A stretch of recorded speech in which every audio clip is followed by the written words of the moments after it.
तो चलिए शुरुआत करते हैं आज की इस वीडियो की। डिस्कस करते हैं trigonometric functions exercise 3.3 NCERT question number 21 से लेकर 25 तक। शुरुआत करते हैं और देखते हैं क्वेश्चन नंबर 21 क्या कहता है।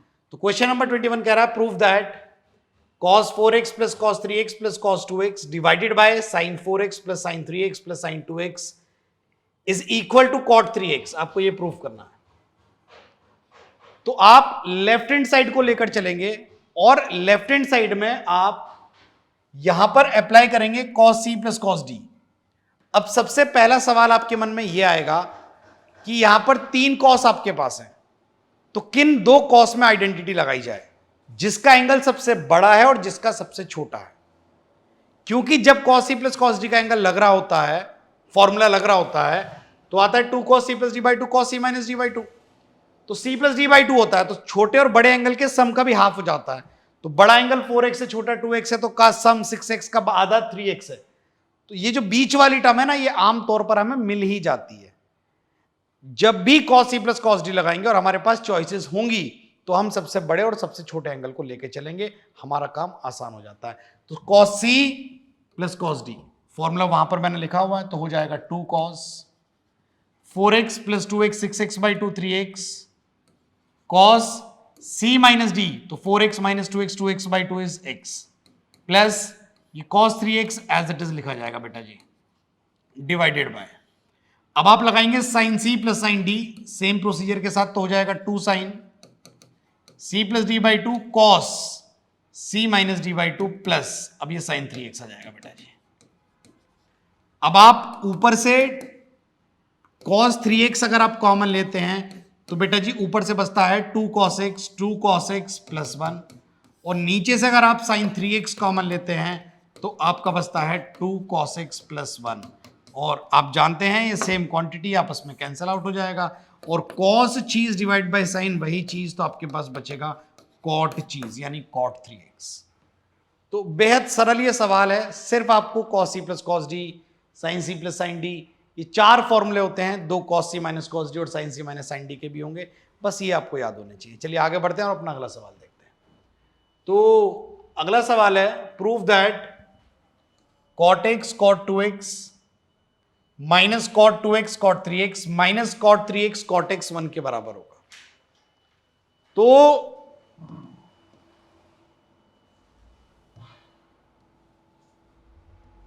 चलिए शुरुआत कर ही देते हैं इसकी। हम लिखेंगे cot x cot 2x minus,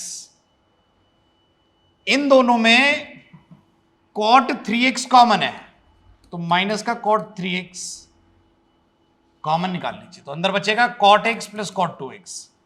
भाई माइनस का cot 3x तो कॉमन गया बेटा, तो क्या बचा cot x और cot 2x। भाई मैंने ये पहले लिख दिया, इससे बाद में लिख दिया cot x plus cot 2x, ये हो गया। अब अगर आप इस cot 3x को तोड़ दें, तोड़ देगा मतलब क्या होता है, एक आइडेंटिटी होती है cot of a plus b, और cot of a plus b की आइडेंटिटी होती है cot a cot b minus 1 upon cot a plus cot b। ये cot a प्लस b की आइडेंटिटी है। तो पहले मैं अगला स्टेप लिखता हूं cot x cot 2x minus.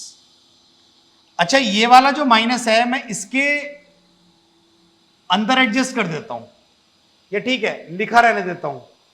तो माइनस ठीक है, इस वाली टर्म को पहले लिख लेता हूं cot x plus cot 2x।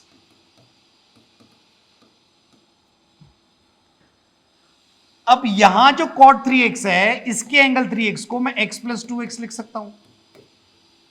तो मैंने क्या किया, cot 3x के एंगल को मैंने लिख दिया x प्लस 2x।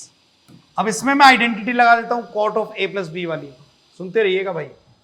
तो सारी चीजें एज इट इज उतर रही हैं बार बार, cot x cot 2x minus common लेकर cot x plus cot 2x, सब एज इट इज चल रहा है बेटा जी। बस इसमें लग जाएगा cot of a plus B, तो वो कितना हो जाएगा cot a cot b minus 1 upon cot a plus cot b, तो ये हो जाएगा cot x plus cot 2x। Yes, और ये कैंसिल हो जाएगा। तो यहां से क्या मिलेगा आपको, cot x cot 2x और ये वाला माइनस इसे बना देगा माइनस का cot x cot 2x, और ये वाला माइनस उस -1 को बना देगा +1, और ये फिर कैंसिल आउट हो जाएंगे and you will be left with just 1, और आपको 1 ही लाना था। हुआ क्या है, ऐसा नहीं है कि हम यहां cot 2x कॉमन नहीं ले सकते थे, बट सबसे बड़ा एंगल लिया तो छोटे वालों के सम में लिखा जा सकता है, इसलिए मैंने cot 3x कॉमन लिया था। सिर्फ मैंने बाद में से cot 3x कॉमन लिया, फिर मैंने cot 3x को cot 3x को cot ऑफ सिर्फ 3x को x + 2x लिखा, ये वाली चीज पहले लिख ली, ये बाद में लिखी है, और सिर्फ इसमें मैंने cot ऑफ a + b की आइडेंटिटी लगाई है, cot b -1 upon cot a + cot b, और वो आइडेंटिटी जैसे ही मैंने लगाई ये दोनों आपस में मल्टीप्लाइड है ना, ये दोनों टर्म्स, तो ये इसका डीनो और इसका न्यूमो आपस में कट गया, और फिर ये आपस में कैंसिल आउट हो गया and we are left with just 1। तो मैं उम्मीद कर रहा हूं ये बात आपको समझ आई होगी। अगले सवाल की तरफ बढ़ते हैं। तो अगला क्वेश्चन हमसे कह रहा है प्रूव दैट tan 4x बराबर होगा 4 tan x minus into 1 - tan square x divided by 1 - 6 tan square x + 10⁴x। देखिए आपको tan 2x की आइडेंटिटी पता है, और tan 2x की आइडेंटिटी सफिशिएंट काम करेगी हमारा। tan 2x की आइडेंटिटी होती है 2 tan x upon 1 - tan square x। तो बेटा जी हम यहां सबसे पहले क्या करेंगे, सबसे पहले ये जो tan 4x लिखा हुआ है हमारा, इसे हम तोड़ के लिखेंगे बेटा जी tan ऑफ 2 × 2x, और इसे हम पढ़ेंगे tan 2 थीटा, वहां पर x को a से रिप्लेस कर लेते हैं जिससे कि आपको समझने में कोई दिक्कत ना आए। तो मान लो tan 2a तो 2 tan a upon 1 - tan square. तो ये लिखा हुआ है tan 2a लिखा हुआ है, मान लो, तो tan 2a क्या हो जाएगा बेटा 2 tan a की जगह 2x लिखेंगे आप, अपॉन 1 - tan स्क्वायर कितना आ जाएगा 2x आ जाएगा, और tan स्क्वायर 2x को आप tan 2x का होल स्क्वायर भी लिख सकते हैं। ठीक है, तो ये वाली बात तो बेटा tan 4x हो गई आपकी वापस से। अच्छा, जहां tan 2x है वहां वापस से tan 2x का आप आइडेंटिटी लगा दीजिएगा, तो जहां tan 2x है वहां लिख सकते हैं आप 2 tan x upon 1 - tan square x। ठीक है बेटा जी, या तो ये आइडेंटिटी लग जाएगी whole divided by 1 - tan 2x का होल स्क्वायर हो जाएगा। तो tan 2x क्या होता है बेटा जी 2 tan x upon 1 - tan square x, कभी क्या हो रहा है बेटा जी होल स्क्वायर। अच्छा, एक बात हम अच्छे से जानते हैं कि अगर a/b का होल स्क्वायर हो रहा है तो वो ऊपर वाले का भी स्क्वायर और नीचे वाले का भी स्क्वायर होता है। यही रीजन है बेटा, ये ऊपर वाले का स्क्वायर मैंने अलग लिख दिया, नीचे वाले का स्क्वायर अलग लिख दिया, क्योंकि मैंने इसे परमिट कर दिया ना, इधर आके एलसीएम ले ले, आ जा इधर और ले ले एलसीएम। ध्यान से सुनते रहिएगा। तो हुआ क्या बेटा जी, हुआ ये है कि ये हो गया tan 4x, बेटा जी ये बराबर आ गया 4 tan x divided by 1 - tan square x, 1 - tan square x whole divided by, ये जब खुलेगा और 1 से मल्टीप्लाई होगा तो यही बचेगा भाई, ये इंटू 1 तो यही तो रहेगा, और ये क्या है 1 - tan स्क्वायर x का होल स्क्वायर। तो बेटा जी से 1 - tan स्क्वायर x के होल स्क्वायर को खोल के लिख दो, तो क्या होगा a² + b², तो b² मतलब tan स्क्वायर का भी स्क्वायर 10⁴x हो जाएगी, -2 tan स्क्वायर x। ये तो ऐसा हो जाएगा बेटा जी, माइनस ये 4 tan square x, yes it is रहेगा, divided by 1 - tan square x का क्या आ जाएगा बेटा जी होल स्क्वायर। नीचे लिखते वक्त इसे खोल के मत लिखना, क्योंकि अभी इससे इसका कटना बाकी है, ये आपस में कैंसिल आउट हो जाएंगे।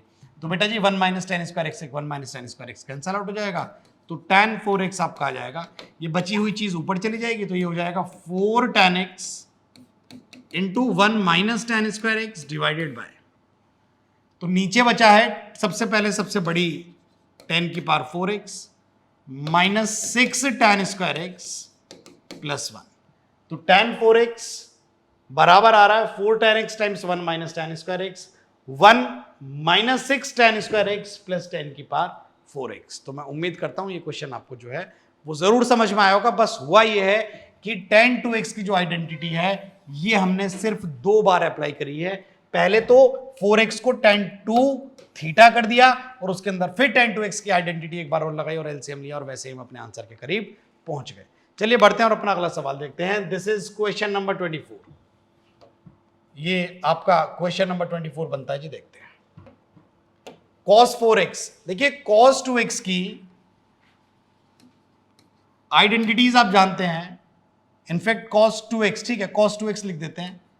एक तो होती है 2 cos स्क्वायर x माइनस 1, और cos 2x की एक आइडेंटिटी होती है 1 माइनस 2 साइन स्क्वायर x। तो इसमें 1 माइनस से शुरू हो रहा है, तो आप ये वाली आइडेंटिटी यूज कर लो। तो आप इन आइडेंटिटीज को ऐसे पढ़ा करो, cos 2 चीज, cos 2 चीज। अब चीज x की जगह चीज बोला करो, फिर वो कल को चीज x भी हो सकती है, 2x भी, 4x भी, तो आपको समझने में आसानी मिलेगी। तो लिखा हुआ है cos 2 चीज, क्या हो जाएगी 1 माइनस 2 साइन स्क्वायर चीज। तो आप cos 4x को तोड़ के बेटा जी, थोड़ा सा रंग बदलते हैं, cos 4x को तोड़ के आप 2 इंटू 2x लिख दो। और अब जरा ध्यान से पढ़ो, इसे पढ़ो cos 2 चीज, तो हम चीज इसे करें तो वो हो जाएगा 1 माइनस 2 साइन स्क्वायर वही चीज, तो क्या है 2x, ठीक है बेटा जी। तो ये तो cos 4x हो जाएगा, 1 माइनस 2 साइन स्क्वायर 2x का मतलब होता है बेटा जी साइन 2x का होल स्क्वायर। 1 माइनस 2 बेटा जी साइन 2x होता है 2 साइन x और cos x का भी क्या होता है बेटा जी होल स्क्वायर। ये आ जाएगा 1 माइनस 2 टाइम्स 2 का स्क्वायर 4, और बेटा जी ये हो जाएगा साइन स्क्वायर x और cos स्क्वायर x। तो ये हो जाएगा बेटा जी 1 माइनस 8 साइन स्क्वायर x और कितना cos स्क्वायर x, और वो आपका आंसर मैच कर जाएगा। तो इस सवाल को आप बेहद आसान सवालों में कंसिडर करेंगे। फिर आगे बढ़ते हैं। ऐसे ही एक बार इस बार हमसे पूछा है cos 6x, तो हमारे पास क्या क्या फॉर्मूले हैं जो हमें याद हैं, हम लिख सकते हैं आपके सामने, वो जरा देखिएगा। एक तो अभी अभी हमने cos 2x के दो फॉर्मूले लिखे, एक तो cos 2x का हो गया 2 cos स्क्वायर x माइनस 1, और हम यही यूज करने वाले हैं क्योंकि लास्ट में माइनस 1 है, तो यही यूज करने वाले हैं, दूसरा नहीं लिखते हैं। और एक होता है cos 3x, वो होता है 3 cos x minus 4 cos cube x। ये दो फॉर्मूला है बेटा जी। तो हमने cos 6x को सबसे पहले लिख लिया cos 2 चीज, और cos 2 चीज क्या होती है, cos 2 चीज क्या होती है 2 cos स्क्वायर वही चीज माइनस 1। और जैसा मैंने आपसे बताया cos स्क्वायर 3x को आप लिख सकते हैं cos 3x का होल स्क्वायर माइनस 1। 2 अपनी जगह, स्क्वायर अपनी जगह, माइनस 1 अपनी जगह। बेटा जहां cos 3x है वहां आप आइडेंटिटी लिख दो, 3 cos x minus 4 cos cube x। तो जब आप इसका होल स्क्वायर खोलेंगे, अब चाहे तो आप होल स्क्वायर खोलने से पहले इसमें से cos कॉमन निकाल लो, तो cos कॉमन निकालोगे तो बाहर आ जाएगा 2 cos स्क्वायर x। ऐसा तो आप कर सकते हैं ना कि ये cos x कॉमन लिया, बाहर आएगा तो पहले स्क्वायर आएगा, समझ रहे हैं ना। अंदर कितना बचा 3 माइनस 4 cos स्क्वायर x का भी होल स्क्वायर माइनस 1। अब 2 cos स्क्वायर x आपके पास बाहर है। चलो भैया a माइनस बी का होल स्क्वायर खोल दो, तो कितना आएगा 9 प्लस 16 cos की power 4x minus 24 cos square x minus 1। अब जब ये भी मल्टीप्लाई होगा बेटा जी, तो ये आ जाएगा आपका 16 इंटू 2 32 cos की पावर 6x। फिर ये आएगा बेटा माइनस का 48 cos की पावर 4x। फिर कितना बेटा आएगा ये 18 cos square x, 18 cos square x minus का कितना आ जाएगा 1। तो बेटा ये आ जाएगा 32 cos की पावर 6x माइनस 48 cos की power 4x plus 18 cos square x minus 1। अब आप अगर आपके मन में ऐसा कोई सवाल है, ऐसी कोई दुविधा है कि सर हम ये जानना चाहते हैं क्या हम इसे ऐसा ना लिख के, क्या शुरुआत में हम ऐसे लिख सकते थे cos 3 थीटा? हाँ, अब बिल्कुल ऐसा लिख सकते थे cos 3 चीज, ऐसा कोई भी दिक्कत नहीं है। कई लोगों ने ऐसे सॉल्व किया होगा और मैंने इसे इस तरीके से आपको बताया, तो मैंने पिछले वाले क्वेश्चन से रिलेट किया, तो इसलिए ऐसा सोल्यूशन आ गया। आप चाहे तो उससे भी कर सकते थे। चलिए आगे बढ़ते हैं, और सवाल खत्म और अपनी एक्सरसाइज जो है वो खत्म हो चुकी है। तो अब बढ़ेंगे और देखेंगे अपनी अगली एक्सरसाइज। तब तक के लिए आप लगातार क्वेश्चंस करते रहिए।